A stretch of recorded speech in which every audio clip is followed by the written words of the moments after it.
I watched Matiangi'S interview yesterday with Citizen TV, and I was able to listen to how the questions were being asked and how he was responding to some of the questions. I think one of the things that Matiang'i has made, which I feel like it was a mistake, was to go for that interview. Because I think the advisors, the people who advised him to take that interview at this crucial moment, they misadvised him. And I think I'm going to give my reasons as to why I feel like he was really misadvised to do that.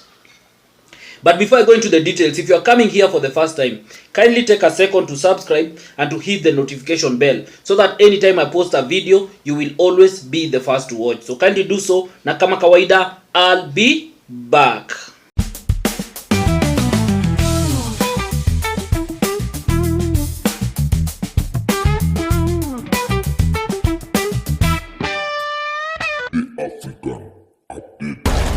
Yes, so thank you for everyone who has subscribed, and for the return subscribers, I really appreciate you guys. Thank you so much. And for those ones who are sending something via this number below here, thank you so much, man. Keep on sending whatever amount, 10 bob, 20 bob, whichever amount. I will really appreciate it. It goes into helping us do some or more of this content that we are doing. So back to my video. So Matiang'i did the interview. I can say the interview went quite well, and how he was responding to questions.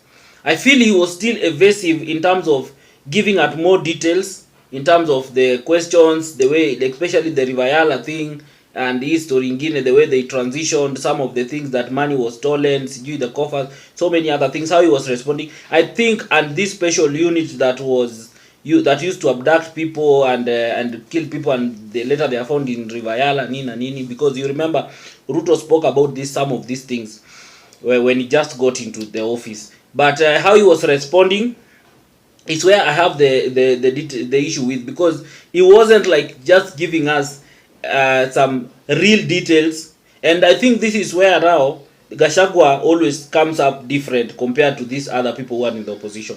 Gachagua is someone who gives you details. He gives you the meat. Unajua these other people just respond to things or just juju to the same with Raila and everything. But Gachagua gives you the details. He even tells you ni huyu na huyu na huyu. Hii unit iliformiwa hapa na hapa na hapa na huyu na huyu na huyu na everything. So I just want you to watch some of these videos, sneak of the interview, and then I'll come back. I'll give a deep analysis as to why I think this was a wrong move for Matiang'i.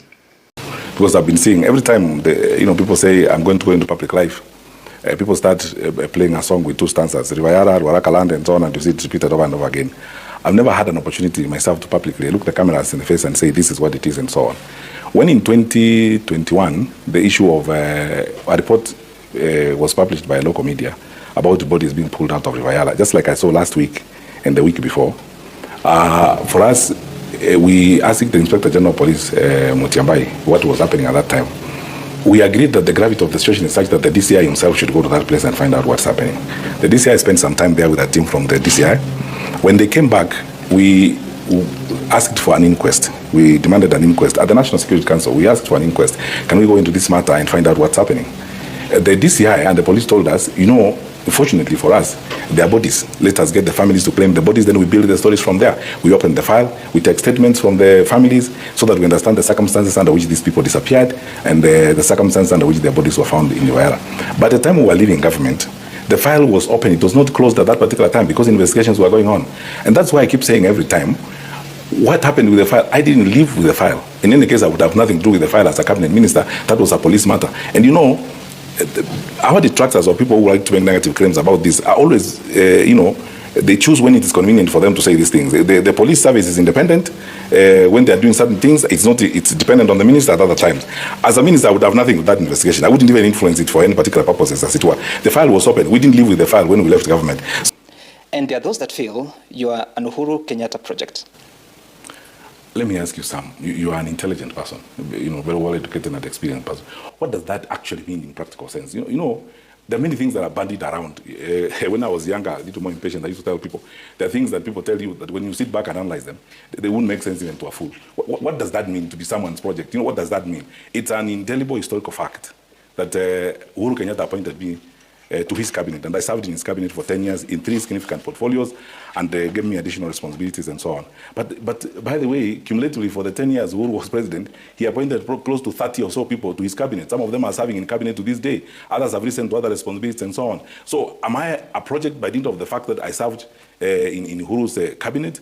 And if it's a question of service and so on, why are you not asking me if I'm World Bank's project? Because I've just come. You have watched the videos, and you can see. It is a long interview. You can go look for it on YouTube if you didn't manage to see it. But the interviews are there.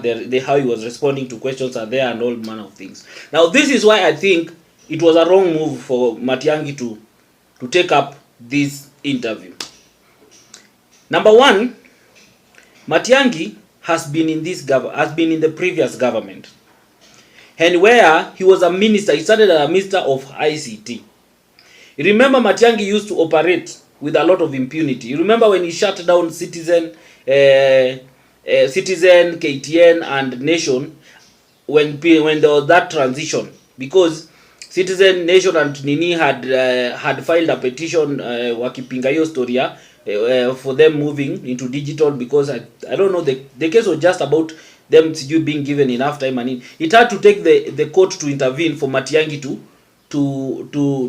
reopen this media station, to let them operate until they transition, because they were saying that they needed time to fully transition into the digital space. But Matiang'i has been in this government as the Minister for ICT, and then he went to the Ministry of Health, and not Health, in the Ministry of Education. There's a lot of things that he brought a lot of radical changes, which we agree. But how he used to operate, especially when he got into the Ministry of Interior, that is where everything, like, there was a lot of things that were happening in this country that Matiang'i cannot just run away from. People were being abducted, because abduction have not just started recently. People went missing. There was a lot of people being killed. You are being abducted and then you are found dead. People like Msando and all those manner of things. So Matiang'i was part of that previous government. So he cannot just come out and just absorb himself of those actions and say that he was never part of it and everything. Because the way he was responding to this question, he was responding in a way whereby he doesn't want to tell people what exactly happened, how things used to be done, who used to do these things, and that is what Kenyans always look out for. So I felt like it painted a bad picture on him, because it just brought out that side of just a normal politicians who just like to avoid questions, avoid responding directly to questions and everything. That is what came out of Matiang'i. We did not get a leader that we know very well that we tukimpatia kiti, he will defend us. You get? Even on the issue of being asked if he's a project for Uhuru, he denied it flatly, said that is the most ludicrous thing for someone to say. But in reality, we know that politics, there are always people behind you.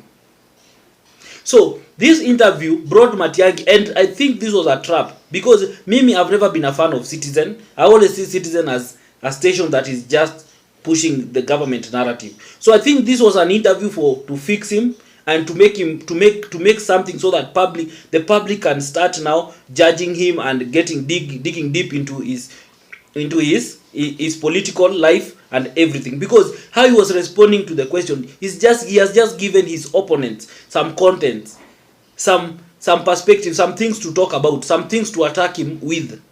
Because he was not giving solutions. He was not giving real answers. He was not saying who is who. And that's why you must understand why Kenyans really love Gachagua.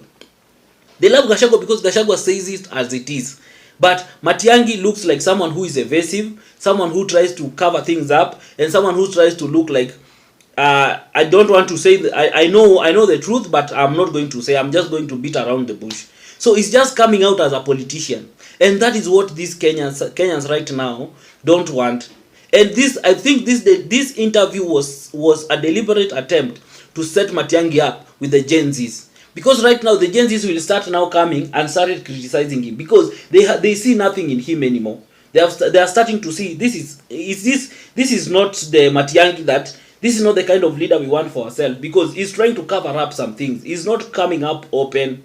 He's not coming out to tell us how people used to found themselves in, how people like Akina Jacob Juma, because as an intel, as a CS for security, for internal security, there's some information that you get. You always know something about how something has ended up. You always have those ideas. And then there was that case, those incidents of Matiang'i disobeying court orders. There was so many instances where Matiang'i obeyed court orders. And these things now, they were being exposed in this interview. And now inafunga Kenya macho. They are starting to realize, oh, this guy is not who we think he is. So the people who organized that interview for Matiang'i, they did him a lot of injustice. Because at the end of the day, he has just given his opponent some fodder, something to attack him with. And he has just given Kenyans, Kenyans people are people who forget very fast. So they had forgotten some of the things that Matiang'i used to do, like he disobeyed court orders. Matiang'i disobeyed court orders, not once, not twice, so many times, on several occasions. Even appearing in court, Matiang'i never appeared in court, even when he was asked to appear in court. He did that deliberately. He never.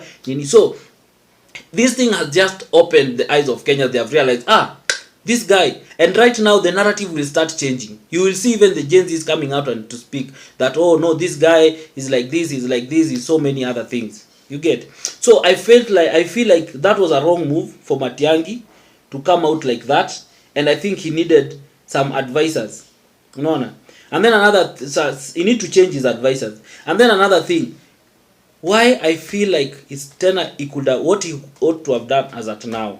Because Matiang'i is just getting into politics. Matiang'i is just a technocrat. He's someone who was brought, and then he served as a CS under Uhuru for the longest time, for the 10 years, and then he went, and then people have started calling him to now join politics. So it's not so good in terms of how politics work and how politicians are. He might have an idea, but he doesn't know how politicians are mischievous and are manipulative. You get? Right now he sees himself being surrounded by politicians, by people who feels like, oh, we are kona sauti kwa ground and everything. He doesn't understand that these people are just surrounding him because they feel like he is the cloud. That is where the cloud is. He's the one who is now like akona nini. They don't know that if that cloud ends now, those members of parliament wote watamutoka. All those people who are surrounding him, those people who are saying that Matiang'i is the only way.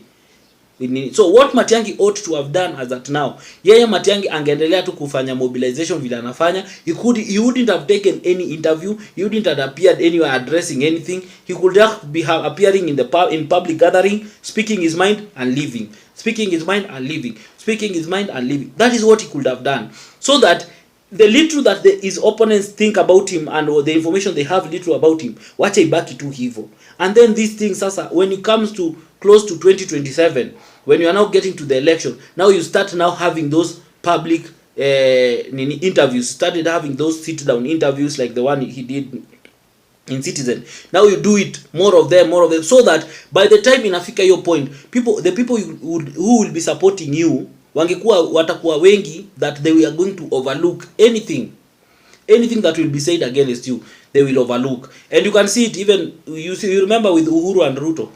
The people knew that these people have done so many things, even Ruto himself in 2020, coming to 2022, but people didn't care. People kept on saying that huyo mbaya ndio wetu, huyo nini ndio wetu, huyo nini ndio wetu. So Matiang'i could have just stopped these interviews, atio sijui ameenda hapi amepewa mic ameongea, amepewa mic, anafaa tu kuachana na microphone kabisa. A focus in mobilizing. Aendelee tu chini, continue mobilizing, building network, building everything, connecting with people, nini, talking to their issues and everything, until as at that moment when he has gotten enough following, then he could start now having this sit down. And then that would have given him time to even know how, when it comes to the media, he stop talking like a technocrat and now he starts talking like a politician.